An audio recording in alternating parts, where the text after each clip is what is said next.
Du hast wahrscheinlich davon schon gehört, es gibt verschiedene schwarze und graue Listen, auf denen Länder erscheinen können. Und wenn ein Land auf einer solchen schwarzen oder grauen Liste erscheint, dann hast du vielleicht die Erfahrung gemacht, dass es dann zu Problemen im Zahlungsverkehr kommt. Heute wollen wir uns einmal die wichtigsten schwarzen und grauen Listen anschauen und darüber sprechen, was genau die Konsequenzen sind, wenn ein solches Land auf einer solchen Liste auftaucht, was man vermeiden muss, was man wissen muss in puncto Auswanderung und Kontoeröffnung. Du hast vielleicht auch schon die Geschichten gehört. Ein Freund, ein Bekannter, der vielleicht im Ausland wohnt, berichtet dir auf einmal, dass sein Konto ohne Vorwarnung seitens der Bank geschlossen wurde. Es gibt auch noch viel dramatischere Nachrichten. Vor kurzem bei einem Event in Zürich berichtete eine der Teilnehmerinnen, dass sie eine Überweisung nach Panama machte von ihrem deutschen Konto, um dort eine Immobilie zu erwerben. Kurze Zeit später stand buchstäblich der Staatsanwalt und die Polizei vor der Tür und haben hier ein Ermittlungsverfahren wegen Geldwäsche gegen sie eröffnet. Das ist nun wirklich der Worst Case. Oder andere Mandanten berichten, dass Zahlungen in bestimmte Länder auf einmal sehr viel länger Zeit brauchen oder sogar dann zurückgebucht werden und nie ankommen. Wenn du die Bank dann nach Details fragst, was hier eigentlich genau das Problem sei und wie es zu diesen Schwierigkeiten kommt, dann gibt sich die Bank meistens schmallippig und macht hier keine weiteren Aussagen. Vielfach dürfen auch die Angestellten der Bank gar nicht sagen und ganz ehrlich, vielfach haben sie selbst auch keine Ahnung. Aber was allermeistens dahinter steckt, hinter solchen Vorfällen, ist, dass hier ein Land auf einer schwarzen oder auf einer grauen Liste erscheint. Die Konsequenzen, wenn ein Land auf einer solchen schwarzen oder grauen Liste erscheint, sind vielfältig. Lebst du zum Beispiel in einem solchen Land und dir ist gar nicht bewusst, dass dieses Land auf einer bekannten schwarzen und grauen Listen erscheint, dann wirst du auf einmal keine Konten mehr im Ausland eröffnen können. Oder aber bestehende Konten werden geschlossen. Vielfach kommt es dazu, dass man dann zum Beispiel in ein Land umziehen und dann sagt auf einmal Ihr kontoführendes Institut, okay, Sie sind jetzt in dieses Land umgezogen, wir beenden jetzt die Geschäftsbeziehung. Punkt. Und man kann nichts mehr dagegen machen. Also das heißt, wenn du umziehst, musst du im Grunde darauf achten, ob dieses Land auf einer schwarzen oder grauen Liste erscheint. Ansonsten wirst du mit Problemen rechnen müssen. Das ist also der erste Fall, dein Wohnsitz in einem solchen Land auf einer schwarzen oder grauen Liste. Zweiter Fall, mal angenommen, du lebst in Deutschland oder in Europa und hast Geschäftspartner, Mitarbeiter oder Unternehmen, Lieferanten, die in einem solchen Land, das auf einer schwarzen oder grauen Liste ist, den Wohnsitz haben oder den Geschäftssitz haben und du überweist Geld dorthin. Das kann zu zwei Problemen führen. Erstes Problem, die Zahlung kommt möglicherweise nicht an oder verzögert sich. Zweitens, du kannst Probleme bekommen. Das heißt, wie in meinem Beispiel von vorhin, es können möglicherweise strafrechtliche Ermittlungen gegen dich gestartet werden, wobei das ist extrem, das ist sehr selten. Aber viel häufiger, wenn du mehrere Überweisungen in dieses Land machst, schließt die Bank dir auf einmal das Konto und sagt, okay, du machst Zahlungen hier in Länder auf der schwarzen und grauen Liste. Wir wollen mit dir nichts mehr zu tun haben. Das ist also der zweite Fall, wo du vorsichtig sein musst. Sind Zahlungsempfänger, an die du Geld überweist, in einem solchen Land, auch das kann für dich unangenehme Konsequenzen haben. So, und der dritte Fall ist nun, wenn eine Bank in einem solchen Land ihren Sitz hat. Das heißt, wenn sowohl der Zahlungsempfänger als auch der Absender der Zahlung zwar in einem Land leben, was nicht auf der schwarzen Liste ist, aber entweder Zahlungsempfänger oder der Absender der Zahlung mit einer Bank zusammenarbeiten, die sich in einem solchen Land befindet, auch dann kann es wiederum zu Problemen führen. Andere Banken, Empfängerbanken zum Beispiel, nehmen dann Zahlungen von dieser Bank nicht an oder aber sie erlauben Zahlungen an diese Bank nicht, weil ihnen das Ganze nicht geheuer ist. Das sind also die 3 Probleme, die du in puncto schwarze und graue Listen haben kannst. Jetzt wollen wir uns tatsächlich einmal diese schwarzen und grauen Listen anschauen. Im Grundsatz gibt es hier 2 Organisationen, die hier die bekanntesten grauen und schwarzen Listen herausgeben. Und zwar ist es einmal die EU. Die EU hat eine schwarze Liste und eine graue Liste. Und dann ist es einmal die Financial Action Task Force in Paris, jene Organisation, die hier von den OECD-Ländern gegründet wurde und die Geldwäscherei, Terrorismusfinanzierung und so weiter hier beobachtet und bekämpft. Auch sie hat eine schwarze und eine graue Liste. Bei der schwarzen und der grauen Liste der EU, da geht es vor allen Dingen um Steuern. Das heißt, Länder, die hier nicht beim Informationsaustausch mitmachen, Länder, die hier letztlich die Steuerkriminalität befördern, tauchen auf diesen Listen auf, während es bei der Liste der FATF, also der Financial Action Task Force, im Wesentlichen um Compliance geht, also Geldwäscherei, Verdachtsmomente oder aber Terrorismusfinanzierung. Und die Tatsache, dass die Länder dafür nicht entsprechend einsetzen, dass dies intern bekämpft wird. Schauen wir uns zunächst also die graue Liste der EU an. Hier gemäß Definition Länder und Gebiete, die noch nicht alle internationalen Steuerstandards erfüllen, aber die Umsetzung von Reformen zugesagt haben, werden in die graue Liste aufgenommen. Wer erscheint nun auf der grauen Liste der EU? Armenien, Belize, British Virgin Islands, Costa Rica, Curaçao, Eswatini, Malaysia, Seychellen, Türkei, Vietnam. Diese Liste ist aktuell im Juni 2024. Das heißt, diese Länder erscheinen nun auf der grauen Liste der EU. Nun schauen wir uns die schwarze Liste der EU an.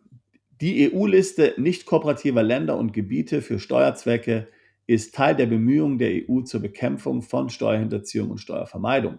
Die Liste umfasst Länder, die ihren Verpflichtungen zur Einhaltung der Kriterien für verantwortungsvolles Handeln im Steuerbereich innerhalb eines bestimmten Zeitrahmens nicht nachgekommen sind und Länder, die sich geweigert haben, dies zu tun. Hier haben wir also amerikanisch Samoa, Anguilla, Antigua und Barbuda, Fiji, Guam, Palau, Panama, Russland, Samoa, Trinidad und Tobago, die US Virgin Islands und Vanuatu. So, hier siehst du jetzt schon Panama. Ich hatte ja vorhin in meinem Beispiel Panama erwähnt. Eine Dame hatte hierhin Geld überwiesen für den Kauf einer Wohnung und sie hatte dann Probleme mit dem Staatsanwalt. Natürlich, das Verfahren wurde eingestellt, ganz klar, aber daher rührt das. Ja. Das heißt, hier vermutet dann die Bank, dass irgendwas mit der Zahlung nicht ganz koscher ist. Sie muss dann eine Meldung machen und infolgedessen kommt dann eben hier der Staatsanwalt vorbei. Wie gesagt, das ist extrem, aber im Einzelfall kann es natürlich passieren. Natürlich haben diese EU-Listen auch noch andere Konsequenzen, auf die wir jetzt nicht eingehen wollen. Wir hatten ja schon mal in einem Video hier gesprochen über das Steueroasenabwehrgesetz in Deutschland. Da spielt natürlich dann die schwarze Liste auch eine Rolle. So ist es dann zum Beispiel praktisch unmöglich, Rechnungen aus solchen Ländern hier als Betriebsausgaben abzusetzen. Und es gibt dann noch etliche andere Restriktionen steuerlicher Art, wenn eben Geschäftspartner hier auf solchen Listen erscheinen. Aber da wollen wir uns heute nicht mit auseinandersetzen. Heute soll es eben um das Thema Zahlungsverkehr gehen. Während es also bei den EU-Listen, wie gesagt, um das Thema steuerliche Compliance geht, das heißt, wird also von diesen Staaten aktiv die Steuerhinterziehung bekämpft, gerade auch die Steuervermeidungspraktiken, die ja gerade auch ausländische Kunden so gerne anwenden, werden die von den Ländern bekämpft, gibt es einen Informationsaustausch und dann kommt eben der Eintrag auf dieser Liste, wenn dies nicht der Fall ist. Also die Folgen für ein Land, wenn es auf diesen Listen erscheint, können zum Teil tatsächlich katastrophal sein. Sie haben große Auswirkungen auf die Investitionen, die dann in diesen Ländern auch stattfinden. Das heißt, diese Listen sind ein sehr gutes Druckmittel letztlich, um dafür zu sorgen, dass die Länder dann hier compliant werden und sich so verhalten, wie es die EU letztlich von ihnen will. Befassen wir uns nun mit der FATF, der Financial Action Task Force und der grauen Liste. Durch die graue Liste wird ein erhöhtes Risiko für Geldwäsche und Terrorismusfinanzierung symbolisiert. Länder, die unter der verstärkten Beobachtung der FATF stehen, werden auf der grauen Liste aufgeführt.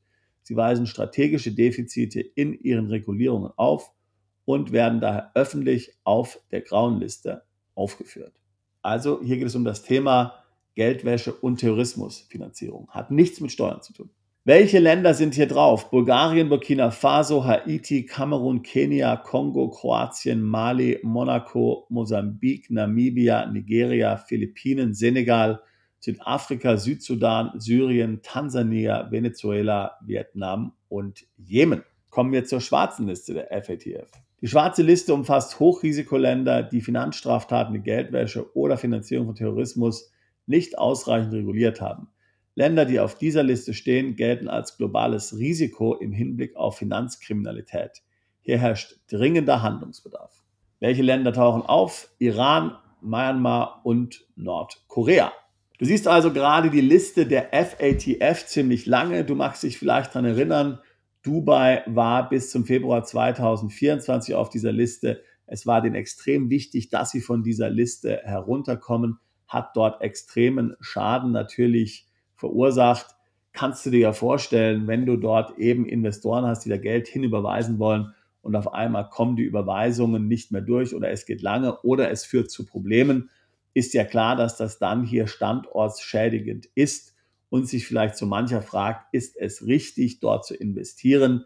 Deswegen hat man ja zum Beispiel meiner Meinung nach die Körperschaftsteuer am Ende so eingeführt, wie sie tatsächlich eingeführt wurde. Das sollte ja zunächst alles viel lockerer sein. Aber dann hat sich doch tatsächlich hier die EU und die FATF durchgesetzt, haben hier gefordert, dass praktisch alle Gesellschaften in den Emiraten hier Steuern bezahlen müssen. Und erst dann würde man die VAE von der Liste runternehmen. Das Druckmittel hat funktioniert. Deswegen haben wir die steuerliche Situation in den Emiraten, wie wir sie jetzt haben, dass zum Beispiel auch sämtliche Freezone-Firmen von der Körperschaftsteuer betroffen sind. Das war ja zunächst nicht geplant, aber das ist Konsequenz. Da bin ich sicher, dieses Eintrags hier auf der Liste der FATF. Was heißt das für dich konkret? Wenn du planst, geografisch zu diversifizieren, wenn du planst, Unternehmen im Ausland zu eröffnen, auszuwandern, Immobilien dort zu eröffnen, Konten im Ausland zu eröffnen, dann ist es entscheidend, dass du dich mit diesen Listen hier auseinandersetzt. Wir packen übrigens Links zu den Listen nochmal hier auch in die Beschreibung des Videos mit hinein. Du kannst davon ausgehen, sobald ein Land auf der schwarzen oder grauen Liste erscheint, dann kommt es zu Problemen. Was wir hier jetzt noch gar nicht besprochen haben, ist, wie dann andere Banken auf diesen Eintrag auf eine der Listen reagieren. Ja? Was dann andere Banken damit machen, zum Beispiel andere deutsche Banken oder Banken in den USA oder sonst wo in den westlichen Ländern, das liegt ja noch denen überlassen. Möglicherweise bestehen hier gar keine konkreten rechtlichen Forderungen, dass hier der Zahlungsverkehr in irgendeiner Weise limitiert wird, aber die Banken machen es aus Angst trotzdem. Ja? Und natürlich haben die Banken auch ihre eigenen internen Listen mit Ländern nochmal, die hier gar nicht auftauchen auf irgendeiner dieser offiziellen schwarz- und grauen Listen. Das heißt zum Beispiel, vielfach haben es ja Mandanten, die zum Beispiel in Paraguay wohnen, extrem schwer in Europa, auch bei Banken in der Schweiz, in Liechtenstein oder zum Beispiel auf den britischen Kanalinseln, wo es sonst recht einfach ist, ein Konto zu eröffnen. Einfach weil es Paraguay ist, ohne dass Paraguay jetzt hier auf irgendeiner dieser Listen erscheint. Das heißt, du musst das Thema Zahlungsverkehr bei deiner Planung genau berücksichtigen. Immer wieder, wie gesagt, hören wir von Mandanten, die ins Ausland umziehen, dann ihre Bank informieren, so, by the way, wir sind jetzt ins Ausland umgezogen, bitte die Adresse hier bei den Stammdaten aktualisieren und bums, wird das Konto zugemacht, weil es ein Land ist, das nicht erwünscht ist. Zum Beispiel Nordzypern, ganz bekanntes Beispiel. Wenn du nach Nordzypern umziehst und dann einfach deiner Bank mitteilst, hier, by the way, ich wohne jetzt in Nordzypern, kannst du davon ausgehen, dass deine Konten geschlossen werden. Also nochmal, das Thema Zahlungsverkehr, Kontoeröffnung ist viel kniffliger, als sich das viele vorstellen. Das musst du unbedingt wissen, wenn du dich mit dem Thema internationales Business etc. hier auseinandersetzt. Vor kurzem hatte mir zum Beispiel ein Mandant erzählt, der nach Panama umgezogen war, dass er hier einen bekannten Zahlungsdienstleister wie Stripe zum Beispiel mit seiner US-LLC verwendete und auf einmal aus blauem Himmel schrieb Stripe: Nun, aufgrund der Tatsache, dass du in Panama wohnst, schätzen wir dein Geschäftsmodell als High Risk ein. Deswegen werden wir nun sämtliche Gelder erstmal für 6 Monate einfrieren und nach 6 Monaten wirst du deine Gelder dann bekommen. eben ein weiteres Beispiel für diese Problematik. Das heißt, ich will dich heute im Grunde sensibilisieren, damit du verstehst, dass diese Listen wichtig sind und du musst diese Listen unbedingt bei deiner Planung zum Thema internationale Diversifikation, Plan B, Umzug ins Ausland, Firmengründung im Ausland mit berücksichtigen. Denn am Ende, was bringt dir dein ganzes Auslandsvorhaben, wenn du keine funktionierenden Bankverbindungen hast und kein Geld bekommen kannst vom Kunden und selbst kein Geld überweisen kannst an Lieferanten? Also ein sehr wichtiges Thema. Viele sind sich nicht bewusst, wie schnell das wirklich kritisch wird, wie schnell du hier auf einmal ohne Konto dastehst. Daher ist hier eine sorgfältige Planung wichtig und entscheidend. Wenn auch du ins Ausland umziehen willst, dich steuerlich optimiert aufstellen möchtest, Konten im Ausland eröffnen willst, geografisch zu diversifizieren planst, dann würde ich mich freuen, mit dir ein Beratungsgespräch zu führen. Link packe ich hier in die Beschreibung dieses Videos mit hinein. Wir helfen seit fast 20 Jahren Mandanten dabei, ins Ausland umzuziehen, sie steuerlich zu optimieren, natürlich Konten im Ausland zu eröffnen, Firmen zu gründen, ihr Vermögen zu schützen. Ich würde mich freuen, auch dich alsbald zu unserer Mandantschaft zählen zu können. Bist du Unternehmer, Freiberufler oder Investor? Zieht es dich schon lange ins Ausland? Mach heute den ersten konkreten Schritt in eine Zukunft mit mehr Geld und mehr Freiheit. Buche ein Beratungsgespräch mit Sebastian und seinen Kollegen. Unsere Kanzlei unterstützt Mandanten wie dich dabei, deine Steuerlast legal zu reduzieren, Vermögen aufzubauen und zu schützen und deine persönliche Freiheit zu maximieren. Profitiere jetzt von unserem Fachwissen und unserem Netzwerk. Gehe zu mandatierung.com und werde Mandant unserer Kanzlei.